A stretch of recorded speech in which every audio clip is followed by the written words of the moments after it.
What's up everyone, it's Justin LG Nexus here, and today I've got the unboxing of the Google LG Nexus 4. The 8GB version will set you back at $299, while the 16GB version will set you back at $349 for the unlocked version.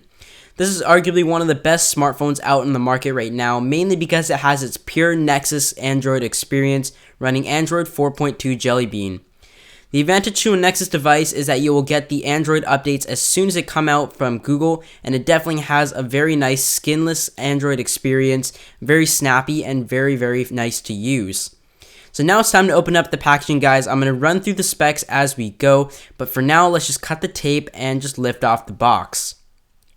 As soon as you lift off the box, you're introduced with the very nice 4.7-inch diagonal display at a 1280 by 768 pixel resolution at a 320 ppi. This phone is also powered by a Qualacomm Snapdragon S4 Pro quad-core processor with 2GB of onboard RAM, and it comes with obviously the phone, an instruction manual, a USB to wall charger, a micro USB cable, as well as a SIM unlock tool. Taking a closer look at what's included, there's a Nexus 4 quick start guide with a safety and warranty manual. There's a micro USB cable, which is what you'll be using to charge a device and transfer data, but there is also wireless charging capability.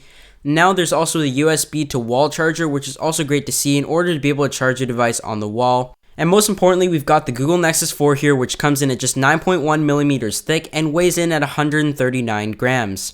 Flipping it over, there's the Nexus branding, as well as the nice little specs that you can see on the design on the back. A little bit hard to see here, but I can say it can be quite a bit of a fingerprint magnet, not only on the back, but the front.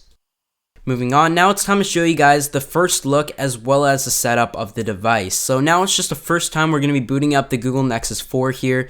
As I said, it is running Android 4.2 Jelly Bean. Today, the 4.2.2 update actually came out, so I'll be updating to that pretty soon. So just wait for the Nexus branding to come out. The logo all looks pretty cool. Kind of reminds me of the Apple logo on Apple devices, as I've been pretty attached to Apple devices for quite a few years now. And first, there's just a welcome guide. Just need to select your language. And we're going to actually skip the SIM card cycle right now because we don't have a SIM card right now. And I'm going to select my Wi-Fi network, which is the JTech Apple. This is actually my friend's device, but we're just going to be doing a test here. And next up, you also have to sign into your Google account. I definitely recommend using a Google account if you have an Android device. And just some location services things, kind of like the iPhone as well, where you enable apps to access your location in order to get the best ads, for example, or location apps such as Facebook, for example.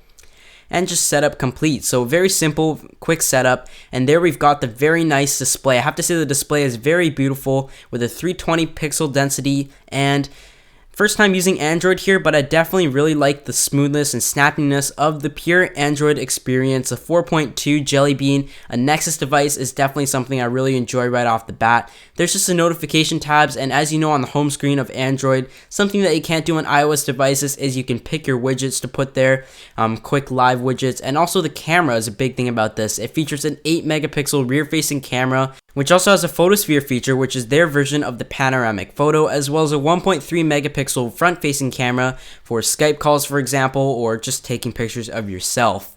So to give you guys another look, I have to say the Nexus 4, in terms of the form factor, is a lot like the Nexus before.